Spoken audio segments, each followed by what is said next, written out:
was inside that game. It wasn't just randomly me jumping in. There was a correct follow-up for each team.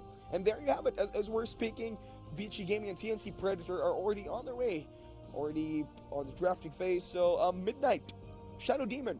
Of course, we already know the answer. Shadow Demon strongest currently in the meta. Aside from that 8-second purge from the Soul Catcher, which is very, very strong, which makes you take 50 more damage from any items or skills or attacks. That's Vici Gaming can really play this around with the Shadow Demon. And ito nga, Tidehunter is what we've talked about a while ago, that they really lack that initiator that can just simply go in and release that big skill. So I think Vici Gaming, that's why they picked Tidehunter. Tidehunter is really good sa ating meta ngayon kasi meron siyang lane presence, maganda yung kanyang factor na makapag-ravage siya din. And I think the raw tankiness of this hero that can soak up the damage, it makes total sense laban sa mga heroes ng TNC dito na gusto mag-burst down. Like yung Dispel niya, the Kraken Shell, that is good. However, gusto ko i-take note dito na yung Ancient Apparition Ultimate, gusto ko yung pick na ni Hin on the Ancient Apparition kasi hindi siya masyadong concerned sa Kraken Shell because again, hindi mo pwedeng i-dispel yung ultimate ni Ancient Apparition. And you can always make sure that wherever the Tidehunter is, your apparition is there. You just go for the frost, whatever you call it, spell, the frost blast, or the chilling touch. There, I got it. Which spell? Chilling touch. Healing touch. Healing touch. Chilling touch. The one that slows you down. Yeah. And also another thing for Ancient Apparition, it actually creates a lot of threat para dito sa Vici Gaming. Matamaan ka lang ng Ice Blast nito, 3-4 heroes. That's an automatically back. You don't want to fight with an Ice Blast effect on your end. Where you easily just, explode into the later parts. But good jump for Fade, by the way, even though his Magnus got shot down, but there were a lot of great RPs that happened in game number 1 wherein he just made it super great, wherein he was able to skewer it papunta sa kanyang teammates. Exactly. And aside from that, RPs that would disable the escape from Gabby or Tims.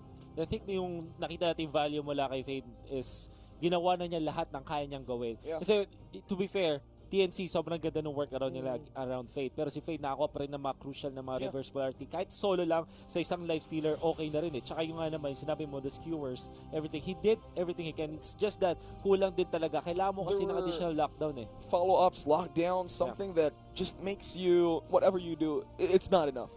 Minsan may mga bagay na hindi talaga tama, kulang talaga. And it's medyo may nasabihan natin tayo din.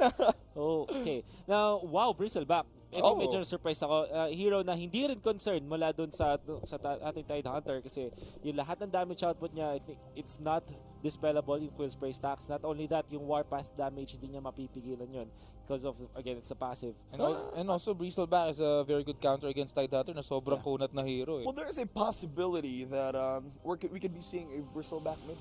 I think Armel could be playing a Bristleback mid if ever their mid laners for Vici Gaming is somewhat a bit more tankier or a bit softer. Mid or maybe position 1. Position 1. That would be viable, but the problem with Bristleback being position 1 is the moment you get all those minus armors, he's easy to lock down, and he doesn't have that much burst. You need to, you gotta make sure that you clump up all the stacks of the quills to make it sure. Like for example, if you put Konka in mid against a Bristleback, I think there's a higher probability that wherein you would win more CS and you could tank more the damage of the Tidebringer. The problem naman para sa isang Bristleback is kailangan nila ng additional na lockdown pa dito. The thing with Bristleback, although meron siya slow, courtesy of the Nasal Goo, alam mo pa rin na additional on top of the Tiny. But I think I really feel na kuha pa sila dito ng isa pang playmaker. They might go for something like yun nga, Ember Spirit, the Storm Spirit, even the Magnus. I think Storm Spirit on the hands of Armel, nakakatakot din yun. So pwede natin ma-expect yan mula sa TNC. I think Kuku is...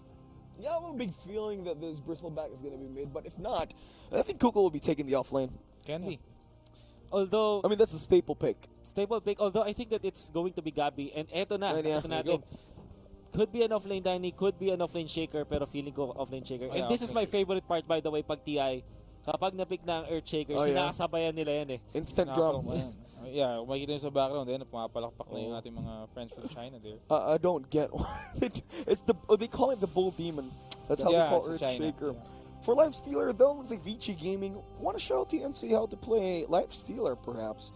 And when it comes to lockdown, if TNC Predator, the thing right now is they need an absolute mid laner if I'm not mistaken. If Tiny would be their mid laner, it's fine. But for TNC Predator, they need a stronger carry aside from the Tiny, though. So, this is scary para sa pares sa teams kasi sabihin na natin carry melee-based sila parehas. Particularly itong Vici Gaming. But TNC Predator, ito yung nakakapagtaka. They are up against Tidehunter pero puro melee pa rin yung kanilang pinipili dito. Although, they still have the last pick.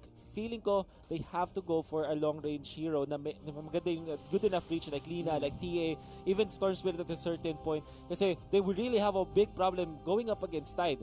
And there's no stopping Vici Gaming to picking the Magnus last pick. Shadow Shaman.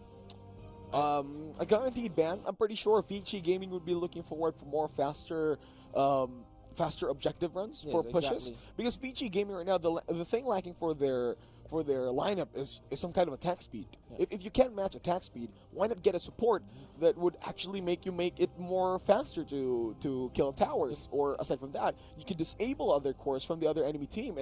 And Shadow Shaman would be a great answer. They might go for a Abandon the Pog na tapos pili sila dito ng OD. I think OD makes total sense laban sa TNC Predator dito.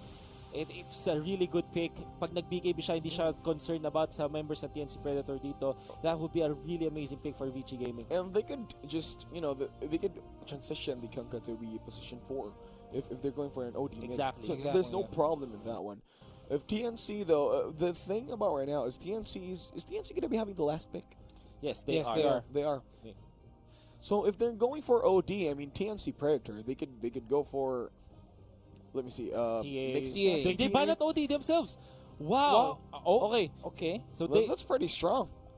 I like this a lot. Napakaraming pwedeng nakawin dito ni Ruby. The OD could also be in favor for TNC Predator. Exactly. Let's not forget they also have 3 strength heroes: Kunkka, Life Stealer. There's also Tidehunter. so if you have those 3, it's a lot more difficult for them to get the OD. They also want to get Rubik because they could actually go for a mid Rubik or maybe a position 4. They just need to steal the Fisher. They just need good steals. But the problem for Vici Gaming right now is, aside from those 3 super tanky cores, you have 2 supports that are easily picked off. You have an ancient apparition that can give you vision through the Ice Blast, and especially with the Ice Vortex. And then, a Razor. So, Siege ang idea dito ng TNC Predator. Gusto nilang mag-stay sa lane as much as possible dahil meron silang Bristleback, constant damage. You have yung Razor na, by the way, napakaganda laban sa mga melee. Kasi alam natin, melee-based dito ang lineup ng Vici Gaming and they will have a lot of problem mula doon sa static link ni Razor. And they just want to dive in. The moment Bristleback gets his Vanguard into the maybe Pipe of Insight, but in this game not that much. He wants to go directly for a Crimson Guard. If he gets those, all you have to do is just to push into the towers, dive in constantly. You get the static link, you get the static everything from Razor that just slows everything. Lahat ng kuryente that's going to be there, they won't mind. As long as they get the Bristleback with the Nasal Goo, it's already a combination to the Razor itself. You get your follow-ups almost every single where. You got the Fisher to lock him down. It's a foolproof plan for TNC to make their cores work. But let's not forget that Vici Gaming strategy right now, you do have Kunkka and Tidehunter who goes for disengage.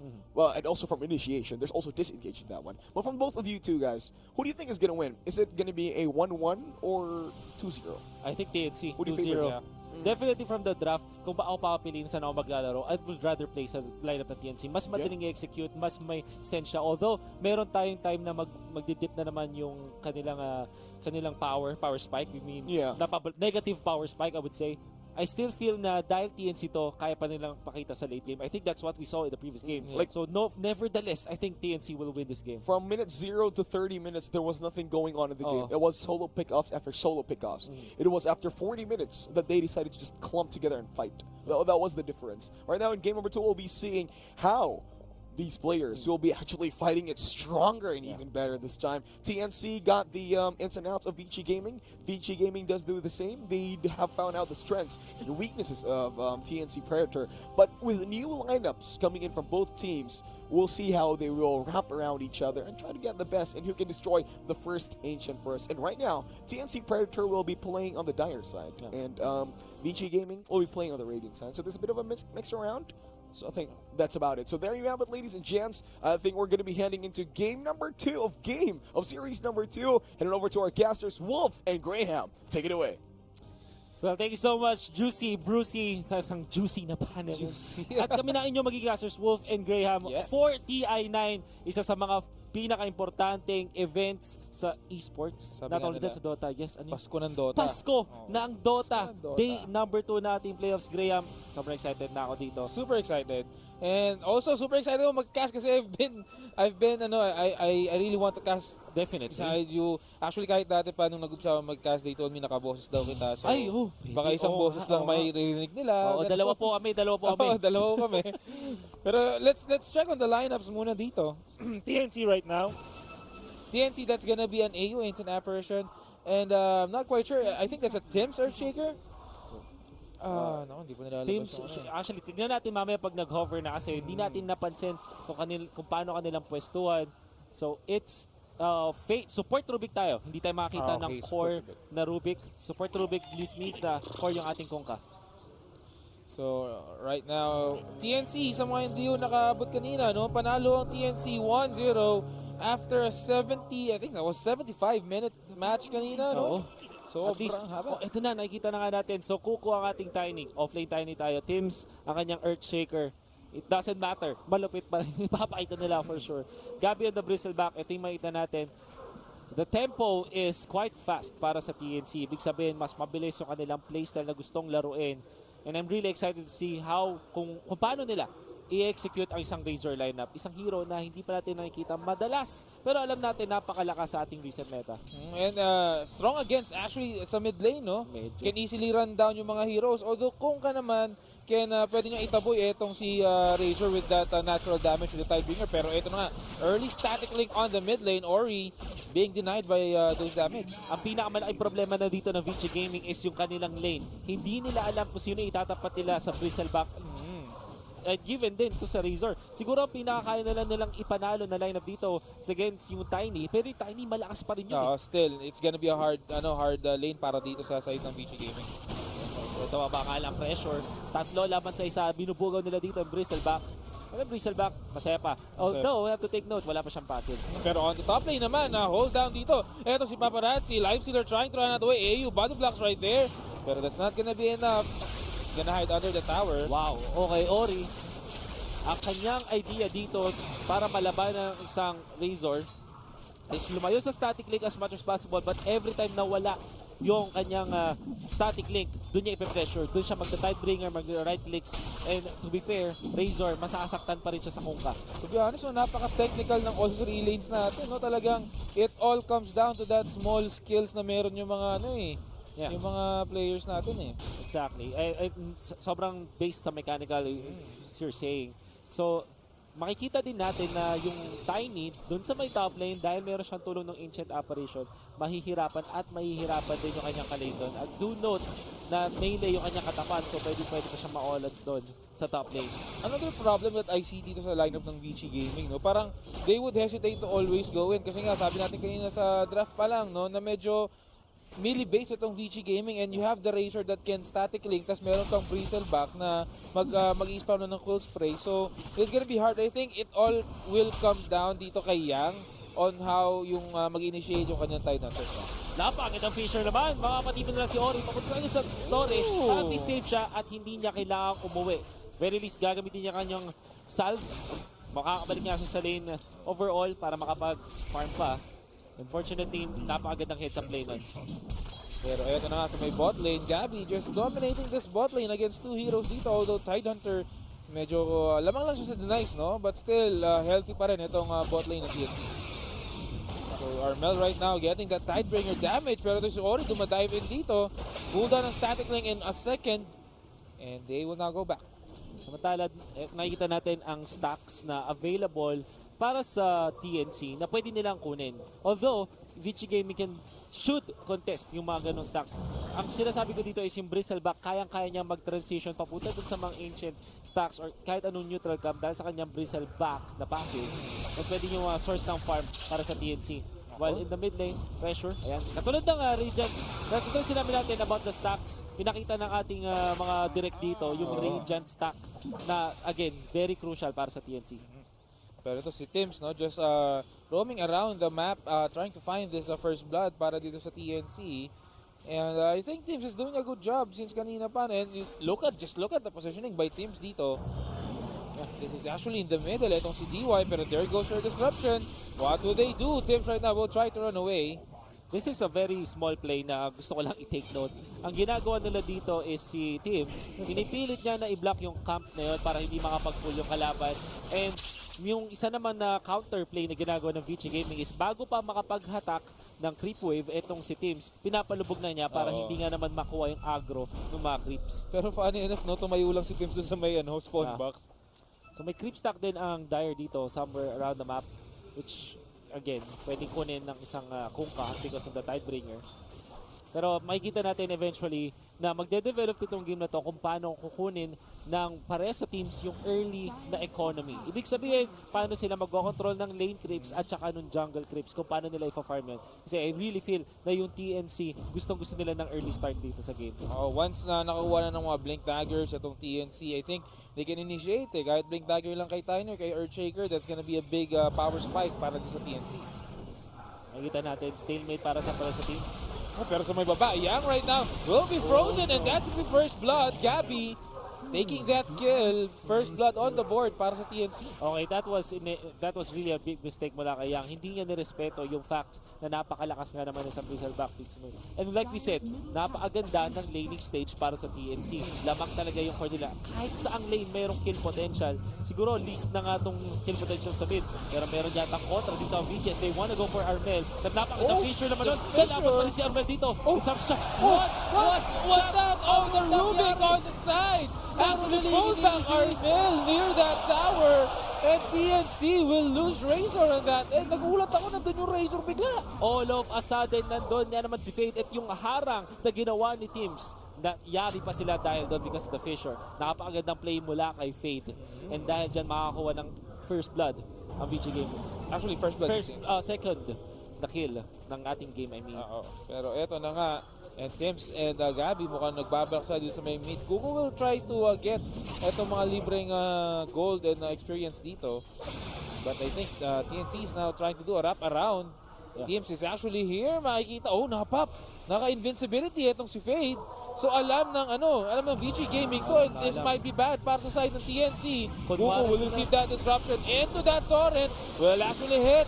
Will there be a follow-up? Tips now trying to fake. And there goes their Fisher. Into that toss. Into Gabby. Mukhang malulusaw dito.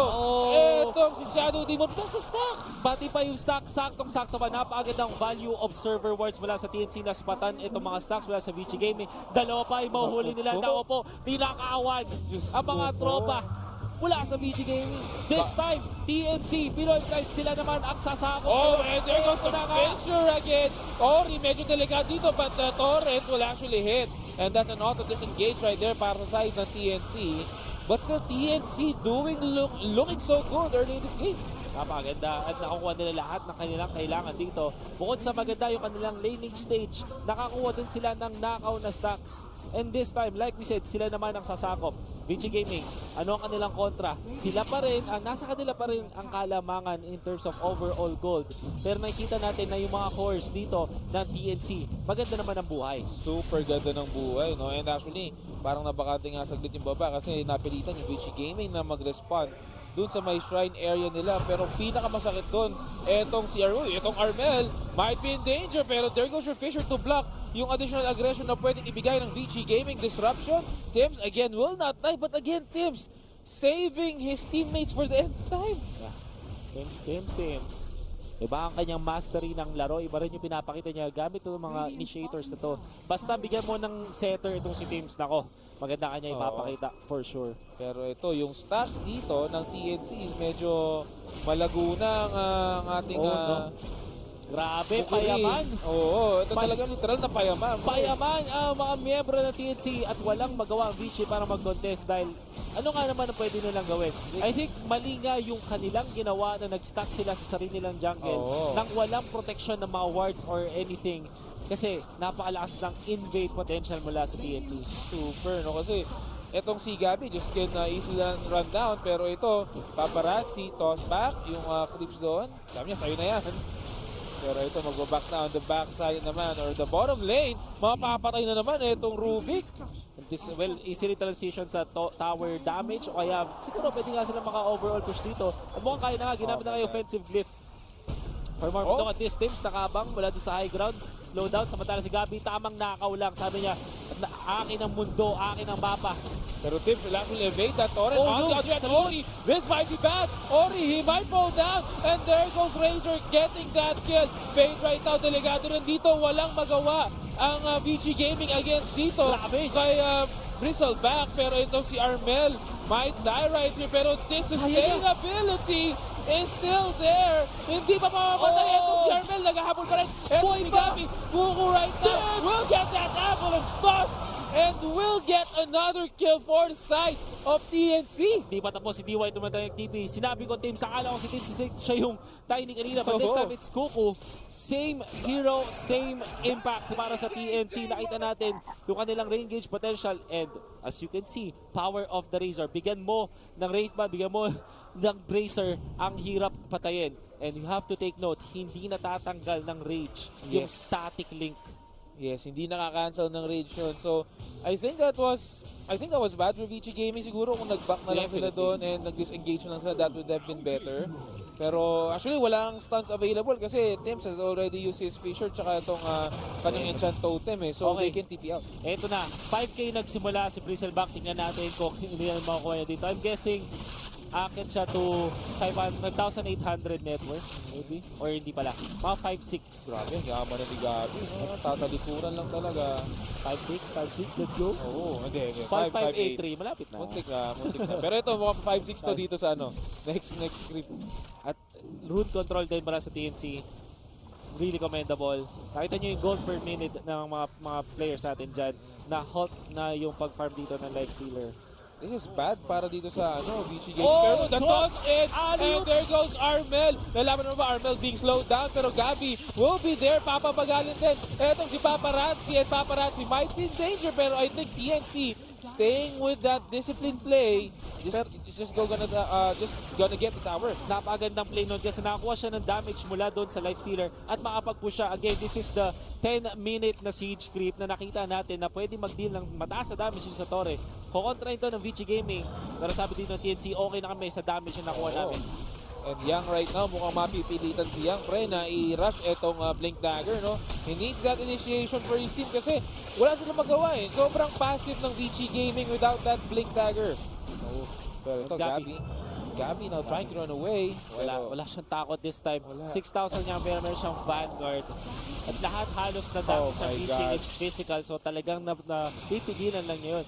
I think na pag nakakuha siya ng Crimson Guard tsaka ng Hood of Defiance, napakahirap na niya patayin. Although I think Crimson Guard is more than enough. Oo, sobra-sobra na yun. Actually, parang overkill na nga sa depensa yun eh. Oo eh. Pero eto naman, nako, Fade, naliligaw na naman. Armel will actually spot him. Tingnan natin. First kill is available. That will actually slow him down a bit. TP's now coming in. Will there be a cancel? No. There won't be in the opposite. Gusto ko yung pinili dito na choice ni Razor, Armel. Instead na kumuha siya ng Rod of Athos na lagi pinipili ng mga Razors, he will go for BKB because he wants to be unstoppable. Ayaw niya mapalubog siya, ayaw niya makontrol siya ng torrent or ng X marks the spot. And totally idodominate lang niya yung Vici Gaming. Exactly. I mean, bakit mo nga naman kailangan pa ng Rod of Athos at this point? Napakaganda naman ng slows mo at ng habol mo gamit yung mga pang-initiate ng TNC.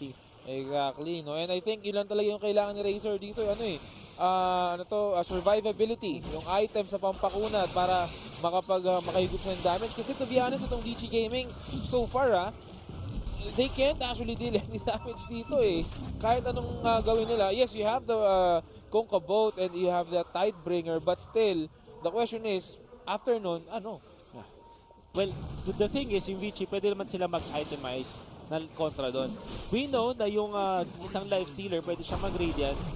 Whereas Conca, at a certain point, napakakatinan ng kanyang damage na kahit yung mga physical damage mitigation mo ay hindi na magiging ganun ka-effective dahil sa Tidebringer. Like for example, pag nakakuha siya ng kanyang Daedalus, ang katinga naman nun. And also, yung Shadow Demon, pwede niyang gamitin yung kanyang disruption dito onto Crucial course. If I'm not mistaken, merong break mechanic at a certain point yung Shadow Demon gamit yung Demonic Purge. Yes, so pwede nilang i-gamitin yon laban sa ating Bristleback. Pero ito, early in this game, parang Wolf, napipilitan mag-group up itong Vici Gaming. Oo. They know na baka threat kasi na baka kunin yung tier 1 and all. They don't want to give any more advantage dito. Pero Gabby left alone. X marks the spot. Torrent into that boat. Mapapatay ba nila? The damage. Will it be enough? Will it be enough? Ice Blast right now. And here comes TNC fighting. And no slam right now. Pero etong si Kugo, etong si Thames might die. And I think this might be bad for TNC. They need to go back. They need to go back. Oh, Torrent. Not connect. Hit.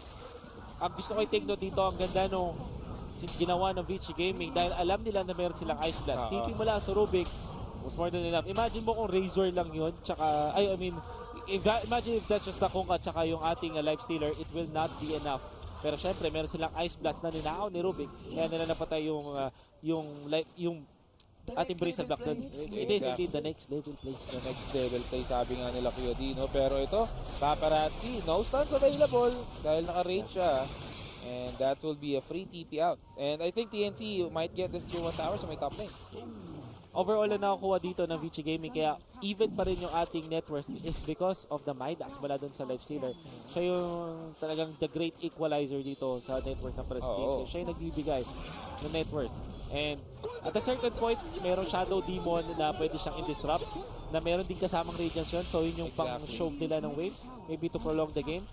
But overall kasi, ang thing dito para sa Vici Gaming is kailangan nilang i-survive yung power spike ng TNC. Ibig sabihin, kailangan nilang matapos yung mid-game na maganda yung buhay nila para late game, mas lamang sila. And, wow, 50-50 pa rin ang win probability.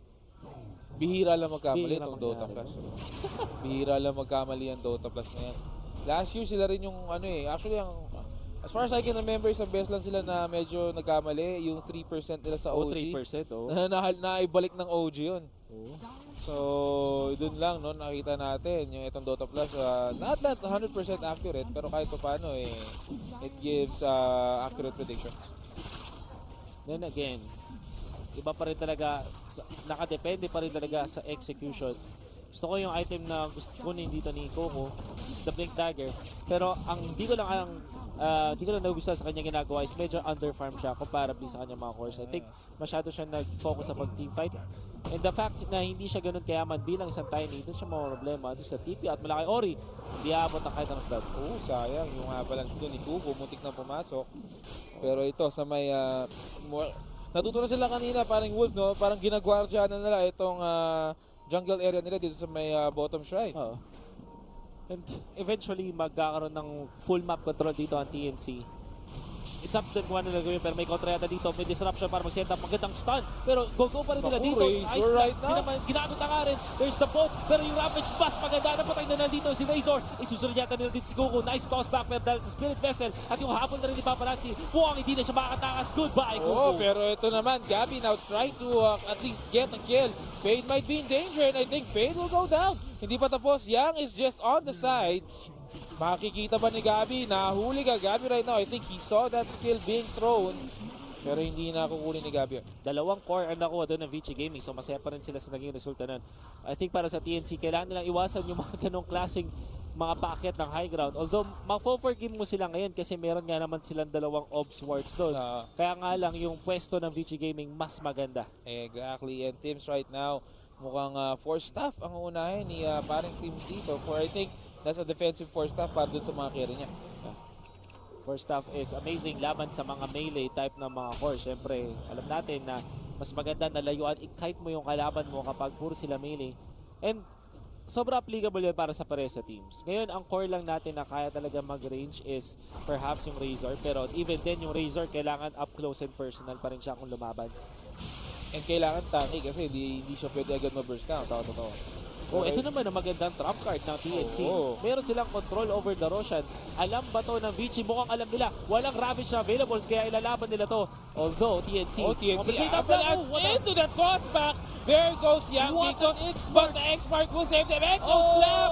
And etong si Tims, he might get saved right here. No, delikado etong si Razor. Razor actually fall down. And Gabby is chasing. Mamamatay din etong life stealer. And Rubik might be in danger. Napapaligid ang toss back into that. And pinalik. Etong Earthshaker. Naging volleyball ang laro natin mga kaibigan. Gabby with that double kill. Pero dalawang mawawala din sa side ng TNC. Tims might be in danger. Kuko is actually here. Spirit Vessel. Torrent will actually kill. But Gabby, eto na si Gabby, pare. Avalanche into that toss. And AU also buying back dito. This is a worth buyback. Triple kill para sa side ng TNC. Oy, hindi pa tapos. Tumama yung stun doon pero hindi nila alam na nandun pala si DY. Overall, nakakuha ng 4 kills doon ang TNC. They did have to spend 2 buybacks pero sa mga supports, okay lang yun. Sulit na sulit pa rin. And more importantly, meron silang access ngayon sa Roshan. So I think, kung i-grade natin yun, A+ para sa TNC. Worth buyback yun. And I think sino ba nag-buyback? I think yung dalawang supports dalawang supports at Teams and AU. Oo. And I think super worth yun dahil eto pa yung Roshan. No? There's a big advantage.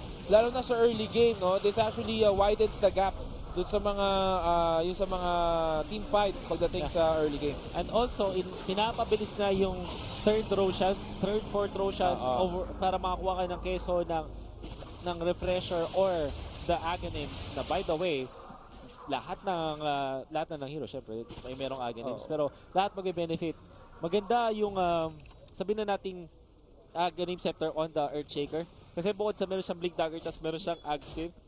Sobrang sulit ngayon para kay Tims. At nakita natin, kahit pa nga wala siyang Aghanim Scepter, ang ganda ng kanyang performance. Going for the Blink Dagger first, sobrang sulit. And debut yon ng Blink Dagger Echo Slam mula kay Tims. Kita natin na nagbigay ng malupit na kills para sa TNC. Pero 20 minutes into the game, 11-8 ang ating kill score. And Vici Gaming actually leading small gold lead lang naman. Less than 1k gold lead dito sa ating laban. Interestingly, ang nakuha tayo ng Radiance, 20 minutes mula dun sa ating life stealer. Hindi ganun kabilis pero okay na rin. Pero ito, si Gabby might be in danger. There goes your control right here. Gabby, will he die? He's so tanky. Pero AU and the TNC right now trying to go to the rescue ni Gabby. They can't kill. Etong si Gabby, pero ito na ang response ng TNC. Lalaban mo sila? No. Vici Gaming is just too far away para labanan ng TNC and they will go back. Type of insight on next na item dito para kay Gabby. Siyempre, additional na magic resistance at meron kang magic shield na pwede mong ibigay sa iyo at sa mga kampi mo at makapag-push kayo constantly.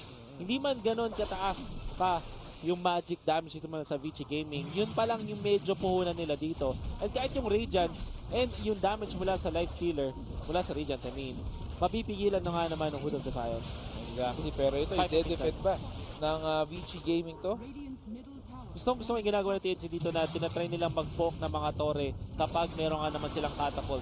But this time, i-go na nila dito. Ang nakatalikod na Bristleback, inilitilang nila, Kuya Graham. Naubos na lahat ng skill na ng Vici Gaming. Wala pa rin. Ito may bubuhay nung ni Gabby. Kinilitilang. Literal na kinilitilang dito si Gabby. Walang katakot with the Bristleback. Nakita na natin dati nung nasa Clutch Gamers pa siya. Pinakita niya yung kanyang kalakasan dito.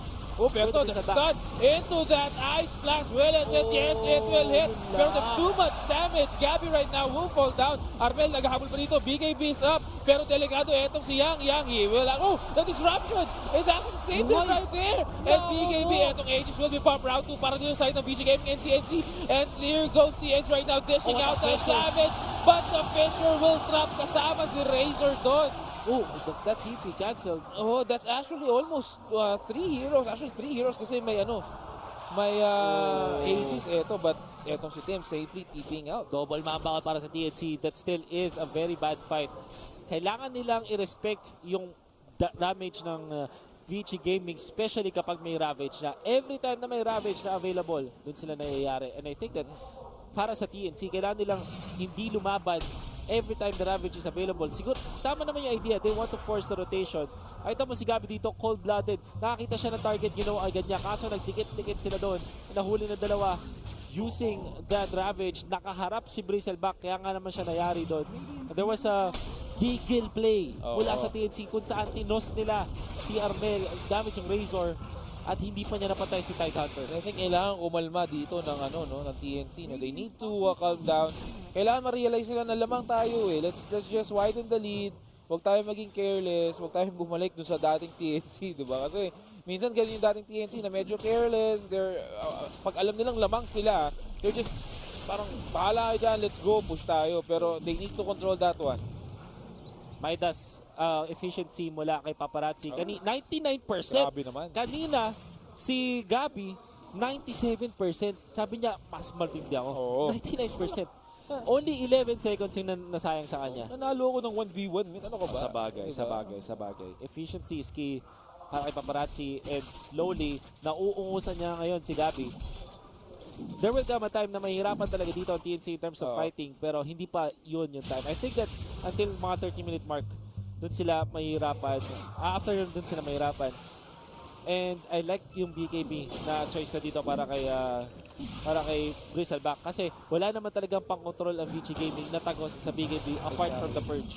Exactly. And yun nga, kailangan before mag 30 minutes, parang Wolf, kailangan ma-widen nila yung gap dito ng TNC para kahit paano yung 30 minutes na yun medyo umurong pa ng konti to maybe 45 minutes. Kailangan din nila ma-percent si Lifesteer. Although si Paparazzi, napakaganda na kanya pwesto so far, kailangan nilang ma-pinpoint kung kailan mahina ang isang Lifestealer, at yun yung time na wala siyang rage. The thing with TNC, wala naman sila talaga mga instant burst apart mula dun sa kanya Earthshaker. So, ang kailangan nila dito is itry nilang patahin agad itong Lifestealer. That will be so hard. But yun yung nakikita natin key factor kung paano sila mananalo ng team fights mamaya. Pero I was thinking back dun sa draft ng TNC, no. Nakita ko, we're talking about the window of opportunity dito. Ang problema lang for Vici Gaming, yes, they have this window once they get their peak, pero hindi nila pwedeng paabutin ng late game to kasi TNC has that Bristleback. Pag nakompleto ni Bristleback yung item niya with the defensive items, magic defense, physical defense, Heart of Taras, this is very, very hard to kill. It will come a time na hirap na nga silang patayin. Fortunately para sa Vici, meron naman sila Demonic Purge para sa break mechanic. Not only that, ang ganda ng kanilang late game potential dito, courtesy of the Lifestealer and etong ating Pungka. Then again, kailangan nilang i-survive muna yung early stages of the game. And so far, so good para sa Vici Gaming. In fact, sila pa ang nakakalamang. 2,000 ang kanilang kalamangan over TNC. Pero lamang ng 2 kills itong TNC, no? So I think TNC right now, both teams medyo kumalma muna. And they're actually farming their items. Alam nila na both teams, pag naunahan sila, hindi pa sufficient yung items nila to win. So they are getting their items, and it's scary kasi etong Tidehunter, once he gets his Blink Dagger, this is gonna be a big power spike para sa side ng Vici Gaming. All about abusing yung power spike mo nga naman. Yan ang mundo ng Dota. Kapag alam mong lamang ka sa kalaban mo, doon mo kailangan gamitin. TNC, mayroon silang lamang na isang game laban sa Vici Gaming. And by the way, gusto ko lang i-stress, i-emphasize, kapag nanalo sila dito, top 6 agad ang kanilang finish. That's a lot of And I think may pahinga pa sila kasi bukas they won't actually play. If they do win this series at malapit na nga sila na dumating doon sa point. They're 1 win away, paring Wolf. 1 win away. 1 win away lang yan. Pero sabi nga nila minsan, so near yet so far, di ba? So close yet so far. Stun para kay Ori. Pero si Ori ay meron nga namang X marks the spot. Uy, ganda nung kanyang pinili dito. I like this so much. Lotus Orb ang pinili ni Kungka. Bakit yan gusto? Ang dami kasing single target damage dito mula sa TNC. Like, static link. Imagine mo pag ginamit mga naman ni Razor at binalik lang sa kanya, wala lang din nangyari. Also, yung Viscous Nasal Goo, pwede niyang ibalik doon sa ating Bristleback. Pero itong TNC, naghahanap ng gulo dito. They want to fight. And Bristleback right now has that BKB. Kaya siguro gusto nila lumaban dito. Pero I think they're not gonna find anyone right here. Nagtayo na lang sila ng wards doon, pero there's a good wards coming in for the side of TNC kasi this is additional vision para sa kanila. Well, smoke, counter sa smoke. Vici Gaming sumilip dito sa Roshan. Wala silang aabutan. Mukhang pareha sa teams, ganun yung kanilang plano. I-overtake yung triangle camps ng kalaban. And TNC so far doing a very good job doon. Mas mabilis nga naman sila mag-clear ng jungle camps, pero you have to take note. na yung Vici Gaming meron silang Ravage. Oh, but TNC is properly positioned dito sa may tier 1 tower. I think they sense na someone is there, and kung napansin nila na wala yung ward doon, and pininga nila, so which means na alam ng TNC na nakasmoke sila dito. Pero ito, the Torrent, will it actually hit? Gabby will now try to close in with that invincibility rune. He will actually scout, pero will he be under this sentry ward? Ayan, pining sila dito. So far, kanina pa naka-infest dito si Lifestealer kay Yang. Hindi pa siya umalis. A little bit of gold na nawawala para sa kanya. Pero ito na yata. Nakakuha na ata. Ito si Gabby. Gabby right now. Pero there goes your avalanche toss. And that's a quick delete para dito. Pero Ice Blast and Yang taking a lot of damage right now. Kuku now trying to walk around dito. Pero TNC is now on the chase. Paparazzi hinahabol ng dalawang heroes. No race right here. The Torrent will actually hit, but that's not gonna be enough. Ikaw ang susunod kung ka. You are gonna die. That's 3 down for the side of Vici Gaming. Amazing play na naman mula sa TNC.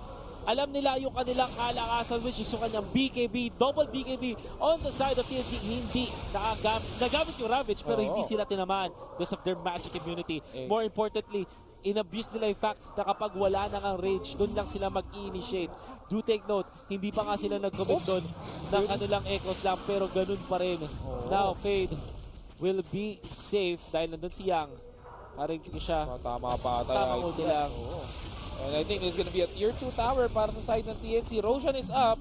So if gusto ng TNC na mag-Roshan, they can. 30 seconds and 28 seconds out etong side ng si Kungka at si Lifestealer. Pero eto nga, replay ng ating clash kanina. If you would look at it, yung Fisher din ni Tims actually helped a lot kasi yung Kungka nandun sa low ground. So umikot pa siya pabalik para makaresponde dun sa mga kampi niya. And Tims just showing how good of a support he is. And he's been showing it all TI. At ang malapit pa dito makakuha ng Roshan ang TNC. That's the second Roshan. Aegis and Cheese ang kanilang makukuha. Hindi ko alam kung sino kumuha ng keso, pero yung ating Aegis napunta kay Gabby. Kill him once, mahirap na. Paano pa kaya kung 2 beses? This is gonna be hard for Vici Gaming. Ravage will be up soon. Pero gayun pa man, mas malakas pa rin na kanilang kailangang kaharapin dito. And right now, etong si Gabby picking up that Assault Cuirass. So that's additional tankiness para dito kay Gabby. This is actually so bad para sa Vici Gaming. Nahirapan na nga silang patayin tong si Gabby. Lalo na pag nagdagdag pa ng item yan. Echo Saber, by the way, para kay Kuku for more damage. But Gabby right now, I think TNC will try to get all outer towers dito with only the tier 2 tower left para sa side ng Vici Gaming dito sa may bot lane. And sobrang layo ng Vici Gaming, piniping ng TNC etong tier 2 tower, so they're just gonna dive this one in. Solar Crest, Assault Cuirass Vanguard, good luck. Patay na itong ating Bristleback. Diyos ko po. My goodness. And more importantly guys, maraming physical damage ang Vici Gaming. Yun yung kanilang bangko dito. Lifestealer, Kongka, gusto nilang mag-deal ng physical damage. Pero how are you gonna do that kapag nakuha na nga yung Assault Cuirass dito ni Gabby? Pero ito, si Armel and the side of TNC is just trying to find someone to plunder dito sa may baba. Pero ito, quick TV para kay Tim just to defend this one. And pwestuhan time para dito sa TNC. They are gonna wait. Pero ito, makikita lang si Paparazzi. They might target this one. Paparazzi might be in danger. Echo Slam is available. Pero yung Ice Blast will actually not hit. TP out. And I think they're just gonna leave Paparazzi alone. Medyo nagkamali yata. Echo Slam sa lupa. Oo nga eh. Patay ang germs mula kay Teams. Pero okay lang yan. Makakalimutan din natin yan mamaya, panigurado. Pag nakita na natin ang magandang mga initiations mula kay Teams, ang gusto sana nilang gawin doon is the Fisher into the Echo Slam. However, for some reason, hindi available yung Blink. Parang na-excite ata masyado si Teams doon. Parang, uy, maganda to. Pindutin ko na kaya agad. Namatay lahat ng germs doon. Last spot na yun. And that means na 2 minutes ulit walang engage dito ang TNC. Or so, I think they're just gonna wait for that big Echo Slam dito ni Tims. And Tims naman, sabi na nga namin, mechanically, Tims sobrang solid to. He knows when to put in those big ultis. Alam ni Tims. Batak na batak mag-support tong batang to. So he knows kung kailan niya ilalapag at kung kailan hindi. Medyo may konting lang kanina. Nagkaroon lang ng konting problema tayo kanina. Pero other than that, sobrang taas ng mechanical skills dito ni Tims. Just one mistake na pwede nating ikalimutan. Ayun o, tignan mo yung mukha ni Gibson sa ano. Parang, wala, easy lang. Keber. 7 caps stock. Makikita natin, top laner sa bash, pero nakatilikod pa rin si Gabi, so hindi siya masasaktan masyado. Oh, pero Gabi is actually going low. Pero nabato na lahat ng skill spray. Parang lahat ng hold nabato na. And hindi pa rin namatay dito. X-Mark right now into that torrent. Oh, actually, it's gonna be Aegis being popped mid-air. Finally, Aegis. Ito, habulin na siya. Ang ganda naman Fisher nun! Parang mabilis na sunod. And here comes Gabi right now, just tanking all the damage. But I think TNC will just not go with that. The volley, the 3 volley mula doon sa ating Tiny. Nakita nyo kung ano kalakas mag-zone out. Yung Vici, kailangan nilang mag-back dahil masasaktan at masasaktan sila mula doon sa mga punuan dito. And nakita naman natin parang Wolf, no? Vici Gaming is medyo nalilimit yung gold, yung pagkuha nila ng gold kasi they're being pressured onto the to Base. defend the base eh. Exactly. So this is bad lalo na dun sa life stealer na kailangan talaga na sobrang item dependent dito para makapag-function ng mabuti. Good thing that you pointed out kasi may nabasa ako dati na argument na kung malakas sa late game yung kalaban mo, pwede mong ipigilan yung late game na mag-exist. Meaning to say, kapag lagi mong constantly hindi pinagpa-farm yung mga kalaban mo at nakakoral lang sila sa kanilang base, hindi rin sila abot sa late game, technically speaking. Kahit 40 minutes na, yung farm nila mahina pa rin. And that's what TNC should do. Huwag nilang hayaang makalabas ng base ng Vici Gaming. Exactly. Pero ito mukhang TNC losing some nuts dito. Medyo ano muna sila, they're trying to regroup and see what they can do. Samantala, etong replay muna tayo, Gabi. Pero pre, just look at how many skills has been thrown kay Gabi, no?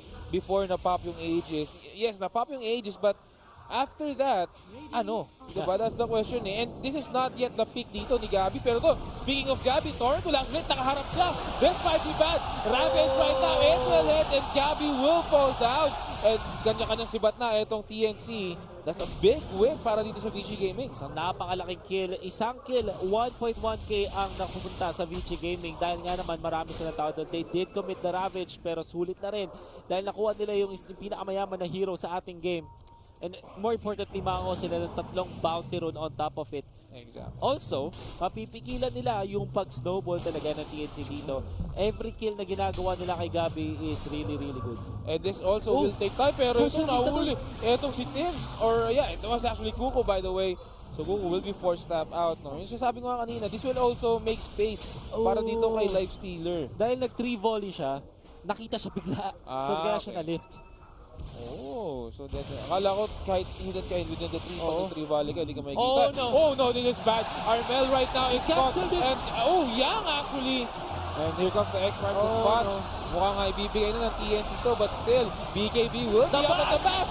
The bash will actually hit dito. Bash And another bash. That's 2 bashes. Oh my God.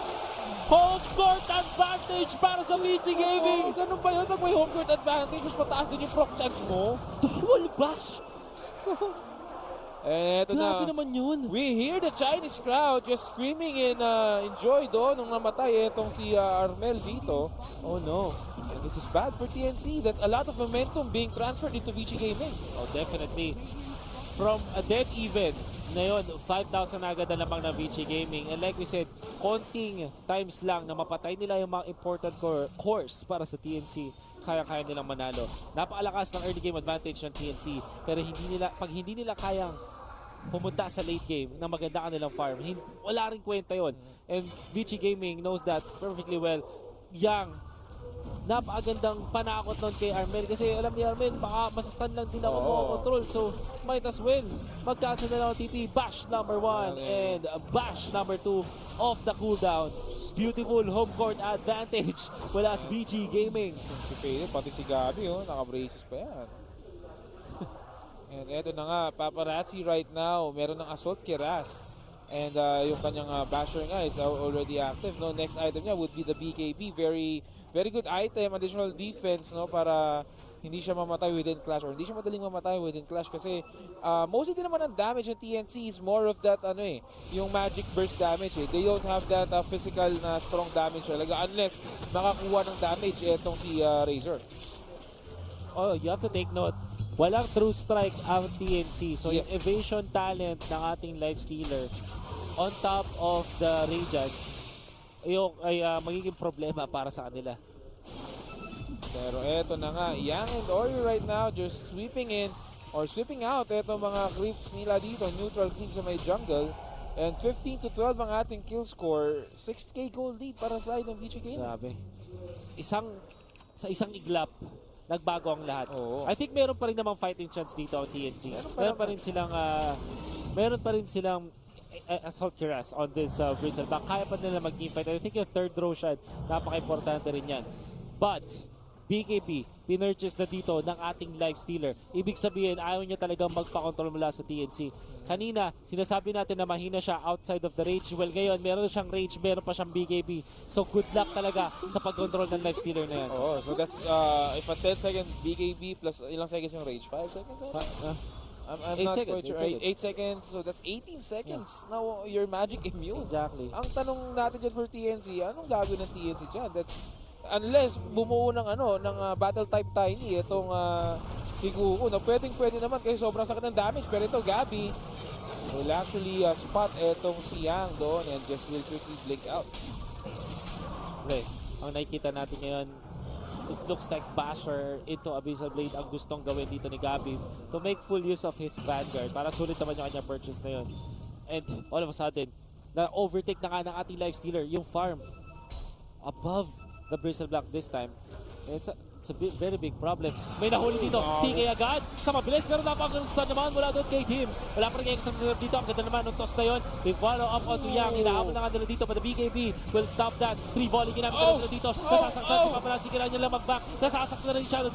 Defensive disruption will be there. BKBs pinapakita na nga dito. Unang mamamatay. Wala pa rin. Mukhang maunahan pa yata dito si Gabi. They will kill the Shadow Demon. Ravage is there. Tumaba sa apat. Pero may damage ba? Paparazzi nag-aabol. Pero actually, this is the Konka trying to hit someone pero sobrang kite niya doon. At eto na, si Kuko ang the force na tulungan mula sa Vici Gaming para pigilan dito. Hinahabol pa rin nila. Dito si Konka. 3 volley will be there. Pero what a stolen avalanche. Wala sa lubig. Slam on the backside. Pakitang ekosam naman noon. At ito na, si Paparazzi na lang ang natitira. Huli ka na ngayon. May pass ka pero wala kang magagawa. Oh my god, that was a very good initiation from TNC that actually went so bad nung umpisa for the side of TNC kasi nakahuli agad itong si Gabby, but then Gabby now showing his tankiness in between the clash. And ang problema dun for Vici Gaming, they focus too much on Gabby. Hindi nila napansin na yung other members ng TNC is parating na and then TNC just engaged in the middle of the clash, saving etong si Gabby and killing 4 heroes on the way. Kitang-kita ang disadvantage ng mga melee cores. Nakita natin yung Vici Gaming, hindi sila makahampas. Yung ating life stealer, yung ating Koka, naghahanap ng hahampasin pero wala silang makita kahit meron silang BKB at Magic Milky because of the good juggle mula sa TNC. Ngayon, may refresher shard sila makukuha perfect para kay Teams dito. We have to take note, Teams, napakaganda rin ng kanyang ginang pinakita na patience with his Echo Slam. Saktong-sakto. And by the way, 3 volley to control a certain area. Kahit si Life Stealer, kahit si Konka, nasasaktan. And ito si Kuko, no? I just want to comment ito si Kuko kasi he keeps finding position in between those clashes para makapag 3 volley. To be honest, I've tried using it sa pub games. Ang hirap eh. Ang hirap eh. Hindi ganun kadali. It's channeling kasi. Pero ito, Gabby right now will be the forefront dito ng TNC. They'll try to get it on tier 3 tower. Walang sagot pa ang Vici Gaming dito. I think wala pang mana. Pero Gabby right now taking a lot of damage right there. TNC needs to go back. And eto na yung hinahanap ng TNC. 3 volley will be there. But walang tatamaan. At least they will keep Bristleback intact. Vici Gaming walang makakuwang knockout dito. At ito talagang series natin. Back and forth. Mula sa game number 1, game number 2 this time. Hindi pa rin nagle-let down. TNC versus Vici Gaming. Napakagandang laban. I think ang ginagawa dito ng TNC is that they're putting Gabby in front. Tapos, tinatry nilang i-bait lahat ng skills na pwedeng ibato dito ng Vici Gaming. Kung makikita mo kanina paring Wolf, yung pestuan ng TNC just beside the 3 line, just waiting for the big skills to come in. Tapos pag pumasok na or nakakuha ng magandang fissure si Teams, dividing the Vici group into 2, then tsaka papasok yung TNC. tamang management. Just like last game, alam nila kung paano mag-juggle ng kanilang mga initiating tools. So, sino papasok, sino lalabas, sino uli magre-engage, sino magdi-disengage. I think masters na nun ang TNC. And I like this a lot. Nag-smoke sila sa magandang heads-up play. Oh, they have the ward right here. Alam nila Kita na mayroong nila. galing doon. Pero ito And this is Paparazzi. Do they Oh, have no. initiate? The There's a stun will vision. actually hit. Oh, there goes down. Kaya po to. Oh my God, the disruption. disruption will actually save him. TNC needs to go back right now na break itong si Gabby. Pero on volley. the other hand, the 3 volley will actually deal decent damage dun sa Vici Gaming. I think that's a good thing for Kuko, no? That actually prevented Vici Gaming from pushing forward pa. Good discipline sa para sa teams. Hindi sila masyadong nag-overcommit. Even yung Vici Gaming after their defense, mula doon sa disruption, hindi sila nag-overcommit doon. Napakagandang disiplina. And it's gonna be up to who makes the first mistake dito sa pag-control ng ating late game. 43 minutes in, can still go either way. Ibig sabihin, kahit sino pwede pa manalo. We know, TNC, nasa kanilang abante. Pero pag sila ay nagkamali dito ng engage, nako, kaya-kaya silang patayin ng Vici Gaming. Exactly. Gabby right now, pinapaliit ng TNC itong mundo ng Vici Gaming dito. They're trying to push onto the lanes dito ng Vici Gaming. And I think TNC badly wants to get that tier 3 towers para makuha nila yung more objectives like the shrine. And malimitahan palalo itong ikot ng mundo ng Vici Gaming. Tiny using yung 3 volley para mabugaw yung mga nagde-dewart. Nifty din. Pero nakita natin refresher orb para sa ating Tide Hunter. It's gonna be a question of kaya ba ng kanyang mana. But I think level 25 na rin siya. So definitely kaya na ng mana dito ng ating Tide Hunter. Pero ito si Gabby just facing that tower together with itong si Yang. This might be bad for Gabby. I think alam nila or nalaman na ng TNC that there's already a refresher orb. Aegis will be expiring pretty soon. Pero On the other hand, eto si Ori right now trying to duel it out with Yaku, but Kuko just dishing out the damage, and there goes your Iron Blast hitting etong si Ori. Blink Dagger in a while. Will they find this one? Will Kuko find him? No, he will be actually late and just TP out. Ay, hindi. Mas priority yata nila yung bounty run. So I think overall, 3 yung bounty run sa makukuha at secure ng TNC. At 45 minutes, napakataas na kanilang makukuha gold out of that. Lumalaban pa rin, huwapalag pa rin in terms of the net worth etong ating life stealer. Siya pa rin ang pinakamayaman overall sa game. Pero kasunod nun, 2 cores mula sa TNC. Exactly. Gabby will now see. There goes your Abyssal Blade. But the Fisher will be on the other side. Lalaban sila. Paparazzi now trying to run away. There goes your Rage being used. Pero the damage is still being dished out dito by Gabby. And he will be forced to out. And there goes your Torrent. Will hit on the other side. And the cheese will actually be hidden by Kuko. Bago siya mamatay. There goes your Fisher. And a 3-man dividing the clash into 2. Mamamatay etong si Rubik. Pero buyback para dito kay Rubik. Lalaban sila dito. Mahatak etong si Ayu. Ayu will use that one. Thames just waiting for that perfect opportunity for that Echo Slam. Armel with that refresher charge. They can kill TNC right now. And the Fisher, another one. Echo Slam, but that does not make any more damage. Para yung side ng TNC. Lalaban na ba ang TNC? Gabby right now still in the middle of the match. Trying to dish out more damage. Oh my God, Vici Gaming. They can't kill anyone. Dalawang buyback mula sa TNC. Nagtry pa bang lumaban dito. There's the X-Marks sa Torrent. Kumalik na nga dito. They have the damage. Sapang talong sa blur. 3 bodies there. But the damage much better. They have the control there. Take down Gabby. 98 seconds na wala ang buyback. Nauli pa si Kumu. Time back dito. If ever, magandang avalanche pero hindi siya makakaligtas. Vici Gaming. Oh my God. Punishing TNC. This is bad for TNC. That could have, I mean, a little bit of overextension siguro for the side of TNC. Alam nila na wala silang skills left on their arsenal. So they could have gone back. They believe kasi na kayang patayin eh. But then, that Fisher from Teams was actually very good. Pero napatay lang nila yung support. And actually, it divided Vici Gaming into 2. Pero saved them for the side of TNC. Pero ito, yeah, just being sipped out of that damage. And BKB's into the TPs. And I think, that's a first BKB nonetheless. So okay pa rin yan. oh, pero on the top lane, Oh no. Oh no, this is bad. They need to do something. Walang ultimates etong TNC. Ice Blast is up, but other than that, etong Echo Slam is not available. And Paparazzi will take that tier 3 tower. I think they are chipping down the damage. Paparan sila ito. Delikado pa. Etong si Arvel. Ice Blast will actually hit. But I think Arvel is gonna be in danger. And Arvel's gonna go down. Stolen 3 volley. Stolen 3 volley right now para dito kay Rubik. And Vici Gaming will just go back. Wow! And they are able to pierce through damage. Pero meron sa baba. May pressure na konti sa baba. At least mapupwersa bumalik ang Vici Gaming. Then again, swinging in their favor once more. 7K sa kanilang lamang. Kanina pa tayo palit dito. But in comes Goku. In comes Tims, I mean. Tims right now. Echo Snap. And what the use? Oh my God! That use into that. Oh my God, this is just bad. Nadaan pa DY is actually here. Mamamatay. Etong si Tims, pero the rest of TNC is actually here. Lalaban na. Gera na to. Yang right now trying to be chased out. Pero I think it's gonna be Vici Gaming going back. They used yung Abyssal Blade nila doon sa ating Tidehunter that we know na merong Kraken Shell. So matatanggal lang din yun. Overall, para sa TNC, they are losing the fights constantly laban sa Vici Gaming. Vici Gaming, napakasaya sa nangyari to. All of a sudden, itong Tidehunter, sinabi natin sobrang key factor nito kanina. Ngayon, siya na yung mas mayaman kay Gabi.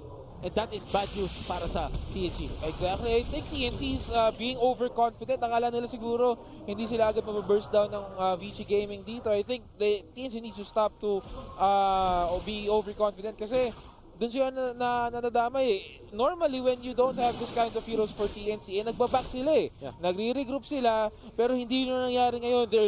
They're going all out knowing na makunat sila. And eto nga, na minamalit nila etong lineup ng Vici Gaming. And sabi dito ng Vici Gaming, stick together. They have quite the advantage. Alam nila na walang buybacks yung ilang members dito ng TNC. And at 50 minute mark, gusto nila makakuha ng pitas. This is bad. It's gonna be another kill without any buybacks. The best, you have to take note, kapag ito mga 15-minute mark na, kailangan safe kang pag-take ng mga bounty routes. You have to take note, pwede kang kontrahin ng kalaban mo and definitely masisecure to ng Vici Gaming. Exactly, and right now, 80 seconds without that ancient apparition. 4 lang ang members ng TNC on the floor. And I think, naku, dapat they're actually regrouping the 3 volley. Oh my goodness. Just very painful para dito sa side ng TNC with etong si Fade getting that 3 volley. Medyo imbalance lang din talaga ng fact na hindi mo kailangan ng Aghanim Scepter to actually take that 3 volley. By the way, Aghanim Scepter available na. Kanino nila ibibigay? That's a question. Oo. Aghanim's Blessings is Warrior's Gold. I was also thinking kung ano nila bibigay ito eh. Oh, I think Tidehunter? Or maybe Rubik? Rubik might be a good Actually, di ako magulat kung Shadow Demon. Oh, but that 3 volley. It's Life Stealer. Oh, Life Stealer. Oh! For the consume. Anong effect? So this is super surprise factor para sa Vici Gaming. And eventually, kapag may mamamatay niya, pwede niya rin i-assimilate. Oh, I see. Oh, this is actually good for Vici Gaming. Pwede pang bulaga ito sa TNC, no? Actually, kapag may na-stun, pwede niyang easily assimilate for a strong dispel. Oh, that's also additional save para din sa side. Yeah, a lot of saves. Like, we keep on mentioning na yung TNC, gusto nila makapag-burst down agad ng mga heroes with the initiation mula dun sa ating Tiny, mula dun sa ating Earthshaker. Pero kapag di nila napatay, madali nga nilang masasave with the assimilate. More than anything else, pwede rin nilang gamitin nila surprise factor. Imagine isang Tidehunter na blink in with the Ravage, may kasamang Life Stealer at may Kunkka. It's gonna be scary. And also, Tidehunter, ang kati na rin ng damage siya. I'm not entirely sure kung meron na siyang Daedalus. So, it could be enough. I think kailangan i-rework tong Rubik na 3 volley. No? This is actually quite medyo imba. Oh, imbalance eh. Imagine, di ba, when you have that Aghanim's Rubik, normally nakukuha mo lang talaga yung mga Aghanim's effect pag may Aghanim's ka na. Exactly. Pero this is a different type of thing, no? I think it needs to be fixed. Pero ito, TNC right now, sila naman, sila ulit. Yung nagbabantay dito sa base, parang back and forth pa tayo kanina pa. And another 52-minute, 52 minutes na pala to. Hindi nila matapos to ng ganun lang, Kuya Graham. Vici Gaming, they're already ahead by 23k. Late game na eksena natin dito, syempre pababor ka sa Vici Gaming. Hindi ganun kalakas ang TNC. And look at this, mas mayaman na yung 3 core ng Vici Gaming over the 3 cores of TNC. And I think that's scary.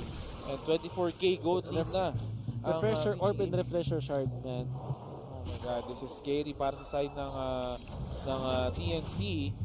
Refresher Orb and Refresher Shard. Percussion doon. Oh, pero ito papasok na. Itong si Paparazzi. There goes your Abyssal Blade being used plus that fortification. Ika-kite out nila. Itong si Gabby. But Gabby will just be safe just beside that tier 3 tower doon sa may mid lane. This is the classic Chinese dotes. Exactly. Alam natin, sobrang close.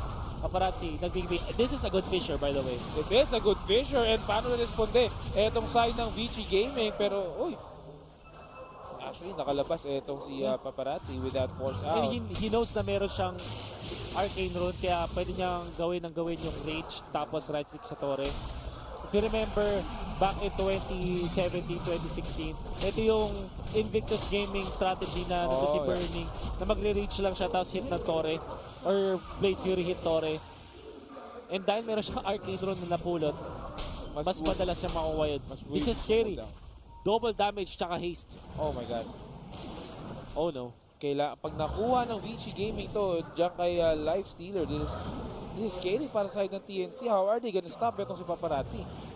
At ito, napapasok na siya. This is go time, definitely. Haste. Sama mo pa yung double damage. Baka wala silang makuha kill, pero makakuha sila ng structural damage dito for sure. Pero wala na pala itong tier 3 tower. Ito na naman. And yun na naman, nahuli na si Tiny. I think the Ravage 1 is actually there. And Tiny will go down 100 seconds without any buybacks. And Vici Gaming just being the disciplined Chinese team they are. Hindi nila pinakita to na ginamit. Kunwari, hindi nagamit. Meron na uli silang Ravage dito. Pero sa Fisher. Pero ito, Yang. Gabby. Ano play? What's the play, Yang? I think they're just waiting for that Blink Dagger to come in and then papasok na itong si Yang. Pero still, TNC. This might be bad for TNC. Yang just waiting to unleash that Kraken himself. It's gonna be scary. It's your Lotus Orb. Ito, palitan na sila ng skill dito. There's the Fisher. Kailan papasok si Yang? That's the question. It seems like TNC, alam nila, nire-respeto nila yung Ravage dito. They know that the Ravage is up. Finally, statically committed. Pero sobrang mamba out lang mula sa Vici Gaming. They're expecting na hindi sila pwedeng magpapabad dun sa static link. And I think by now, alam na ng TNC na may ultimate ulit itong si Tide Hunter. So they are trying to be careful. Pero eto na nga, Yang right now. We will be forced snap out. Etong si Gabby, tatakbo Paparazzi. And Fisher will actually block 3 heroes dito. There goes your Ravage number 2. But that does not affect anyone. Pero lalaban. There goes your Aces na Immortal. Ravage number 3. There's no Ravage anymore. But etong si Gabby will go down. That's 100 seconds but with buyback though. 3 Ravages committed. Isang Refresher Orb, isang Refresher Shard. Finally nakakuha sila ng kill and finally nakakuha sila ng barracks doon. Ito na naman! Faye! What an initiation! Kaya pa nila makakuha ng kill. What a Fisher! Oh my god! Faye! Oh! What a force stab! Try nila muna dito si Armel. Kaya pa nila? Kaya! And there is the bash! They have the damage! Oh my god! No buyback! Si Paparazzi! No buyback for this Razor. How will TNC defend this one without that Razor? Uy, etong si Tims. Ano ginagawa Tims? Kuha na lang ng bounty rune. Tamang kumpara Ayun, so kumuha ng bounty rune para makagkaroon ng buyback etong si Razor. Exactly. Because of that, na naman ang buyback to si Razor. Very nice play. Can they do something with this? Barracks being taken down slowly. Wala sa members ng Vici game dito. They still have Echo Slam. Ice Blast, kinasala nga dito Kuya Graham. There's the Blake in, pero napakita reach. Oh my god! Oh my god! Fasad yan! Pero on the other hand, Tims is actually just on the back. This might be a very good this again. There goes your Echo Slap into the That's damage is available. Lotus Orb! Oh my god! Echo Slap actually might go down. And the toss right there. The toss will actually get second toss. Oh my god! He was the toss. Ito faded. And ito na delikado. Ito si Wade. The damage is in. Para sa side ng TNC. That's 3 down. Para sa Vici Gaming. It's not over till it's over. Puso para sa TNC. Everything Pinapato na nila. The Echo Slam was perfect mula kay TNC. my Di God. man ganun kaganda yung follow-up, okay lang. Kasi yung Fisher naman, naharangan at nahiwalay si Paparazzi. Magandang Lotus Orb to counter the Abyssal Blade. But then again, dahil nakahiwalay siya sa kanya makakampi, wala siyang nagawa laban kay Gabi at kay Armel. Vici Gaming still showing na napakaganda na kanilang ginagawa pa. TNC says, kaya pa rin namin to, hindi kami susuko. For the kings of the late game, sabi ko ng Kings of the late TNC. game.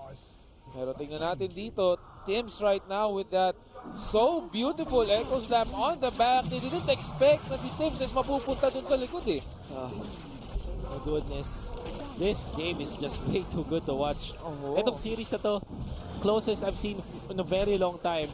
And Oh, lamang. Well, again, Okay. 2014 naman yung lamang nila, so you cannot blame Dota Plus this time. pero ito, they're gonna go straight into the barracks. They're gonna even this one out, TNC.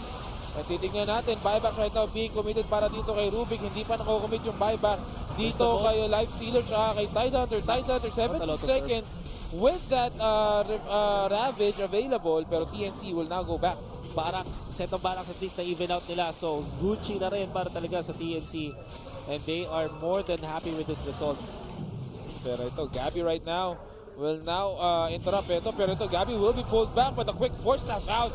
What nice was in that damage coming in from that 3 volley. Fisher will actually start on 2 pero BKB will be forced out para dito kay Kuku. Oh my God, they're looking for that ravage but Kuku will be left alone. Kuku will be found out. Apple again to the top. And there goes Kuku right now. He might die. Yes, he will. Buybacks available though para sa side ng TNC dito kay Kuku.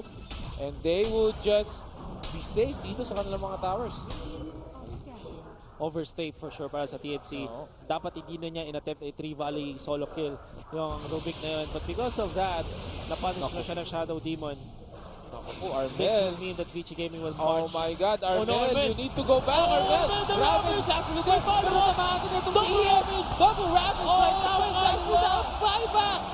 Oh my God, this is bad for TNC. And eto naman ngayon, tayo tumakas nito ni AU. But there goes your X marks the spot into Gabby. That's 116 seconds. Without Razor, Gabby would actually not be hit by that. But the damage. And there goes another kill. There might be another kill. Mamamatay pa ito si Gabby. Gabby will also fall down without any buyback. That's an offlane and 2 supports left para sa side ng TNC. This is go time para sa Vici Gaming. More than go time, Vici Gaming. The crowd goes well. They have the advantage. Wala lang clips ngayon. Enough sa kanila. But you can hear the crowd. They're chanting. Vici Gaming. Palapit na palapit para puwersahin ng game number 3. And kung may puso ang TNC, may puso din naman ang Vici Gaming. 3 versus 5. How can they do this? They still have the Echo Slam. BKB activated dito para sa initiation. They're forcing out the BKBs. But the basher will be there. Echo Slam doon sa likod pero walang follow-up. Tinamaan dito. Napakarami members. Oh my God. Ice Ice Blast. Blast. The Ice Blast. The Ice Blast will force them back. The Ice Blast will force them back. And here comes the answer right now. Pero nag-buyback. Etong si Earthshaker. What can they do? And I think it's gonna be VG Gaming taking game 2 right here.